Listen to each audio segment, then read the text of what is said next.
Então isso não é amor. Mas por trás desse transtorno, porque esse transtorno, ele é a pessoa ou é algo que tomou conta dessa pessoa e ela tá sendo assim agora? Quando a gente fala de transtorno de personalidade, é a pessoa. É a pessoa. É a pessoa. A personalidade dela se formou desse jeito. É isso que ela conhece. Não tem outra estrutura lá dentro. Não tem nada soterrado lá, Não. uma pessoa sem isso. Ela teria que construir através. Eu vou dar um exemplo de um outro transtorno, porque nós não temos qualquer pesquisa que fale que transtorno de personalidade narcisista possa ser melhorado, tá? Mas, por exemplo, no caso de um transtorno borderline, que é um transtorno de personalidade, também tem semelhanças com o narcisismo.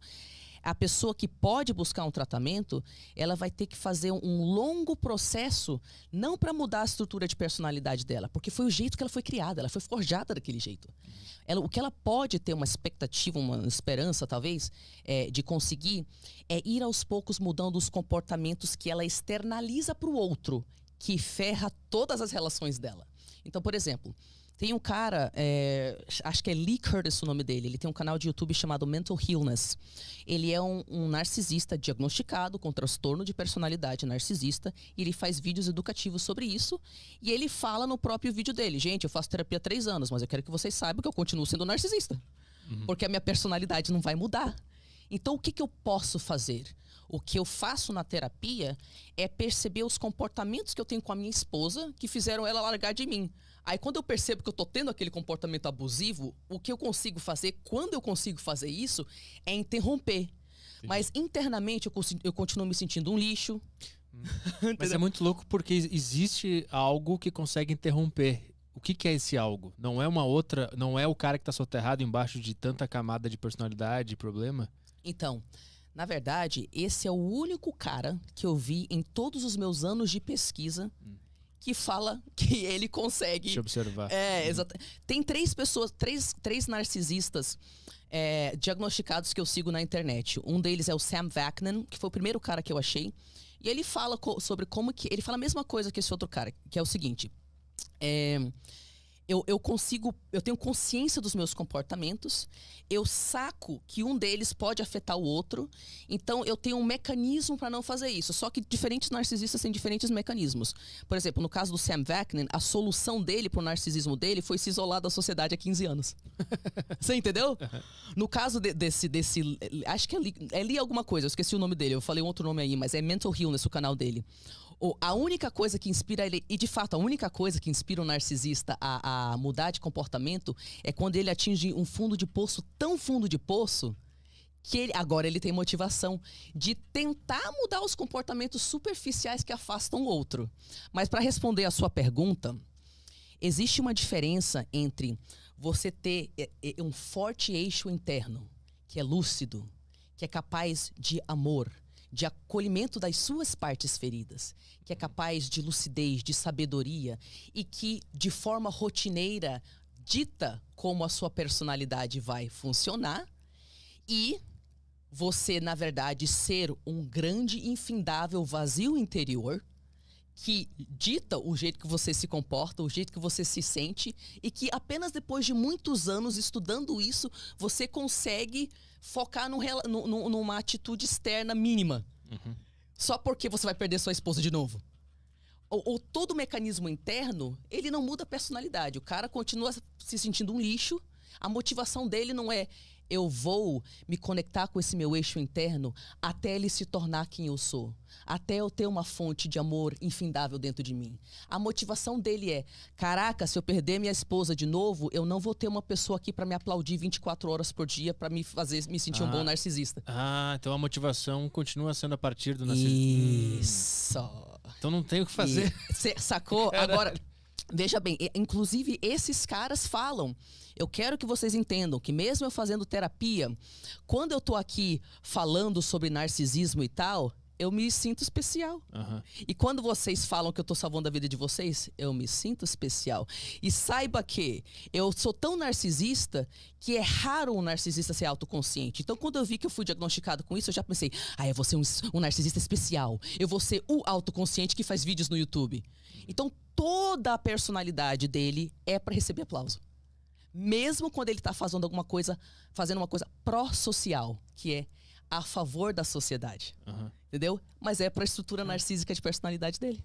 Caralho. Mas aí não tem escapatórias?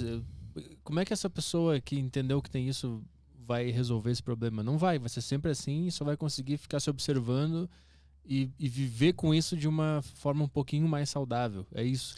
Hoje em dia, é essa informação que a gente tem. Hoje em dia não tem tratamento. Hoje em dia, o que se pode esperar para essa pessoa foi exatamente o que você descreveu. Eu não sei se daqui a 20, 30, 40, 50 anos a gente vai poder falar outras coisas, tá? Porque ao longo da história da humanidade, transtornos de personalidade sempre foram vistos como coisas intratáveis. Mas, por exemplo, nos anos 90, desenvolveu-se terapias específicas para transtorno de personalidade, não com a intenção de cura, mas com a intenção de mudar os comportamentos que são externalizados, que afasta essa pessoa da sociedade. Então, futuramente, não sei o que vai acontecer. Entenda também que não é porque a gente tem essas pesquisas e tal, que agora a gente é o guru do universo e eu posso decidir por você o quanto que é a sua capacidade de cura ou não. Sim.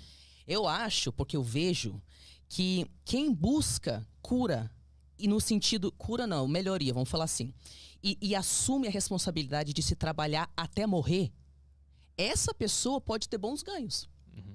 Mas a estrutura de personalidade narcisista dificilmente permite que a pessoa consiga entrar em contato com tudo que ela faz com os outros. Porque para pensar, você passou sua vida inteira se defendendo contra a impressão de que você é um lixo. E você se sente tão lixo que você destruiu um monte de gente perto de você. Você acabou com todos os seus relacionamentos. Você perdeu o emprego, você afastou as pessoas que você mais ama. Agora você percebeu que você fez isso. E agora tem um monte de informação na internet que fala sobre como as pessoas morreram do seu lado. As pessoas entraram em depressão do seu lado. As pessoas queriam se matar do seu lado. Você entendeu? A própria personalidade narcisista não tem estrutura para lidar com essa vergonha. Então, por isso, e eles podem entrar em depressão e ter ideação suicida quando entram em contato com o que eles fizeram. Então, a própria personalidade vai manter a defesa da grandiosidade do eu tô certo, os outros que estão errados. Porque é muita dor. É muita dor. Tem origem isso aí? Por que isso acontece com o ser humano? Nós percebemos que é o seguinte, tem diferentes modos que isso pode brotar, né? Com licença. Então, uma das formas é porque você foi humilhado e abusado. Então é uma cascata. Uma família vai criando um narcisista, que vai criando outro, e vai criando outro. É por isso que a gente tem que falar desse assunto. Porque a gente vem com essa ideia de não, vamos proteger a família e não falar sobre essas coisas difíceis. Vamos, em vez disso, empurrar tudo para debaixo do tapete. E aí, na próxima geração, acontece o quê? A mesma coisa. A mesma coisa. Então, quando que a pessoa se torna narcisista? Quando ela sofreu abusos extremos e não conseguindo entrar em contato com a sensação de eu sou um lixo, eu sou um lixo, eu sou um lixo, a cabeça cria uma defesa.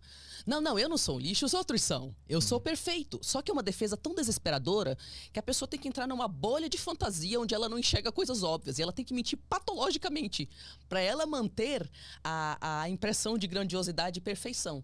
Ela simplesmente sai mentindo. Não, isso não aconteceu, foi aquilo que aconteceu. Então ela cria uma bolha de fantasia, onde quando você entra dentro dessa bolha, você tem que fingir ser um fantoche, uma marionete vazia, que só repete tudo que o narcisista quer que você repita. Porque se você fala qualquer coisa real, a realidade mostra para o narcisista que ele não é grandioso. Então ele não pode ter contato com a realidade. E é por isso que quando você critica um narcisista, quando você pede respeito ao narcisista, quando você dá um conselho ao narcisista, quando você tem felicidade, quando você faz qualquer coisa, fora ser um objeto inanimado que serve como um item decorativo na vida do narcisista, você expõe ele à realidade. E aí ele percebe aquela bolha de fantasia onde ele é perfeito, estoura. E ele não tem estrutura para lidar com isso.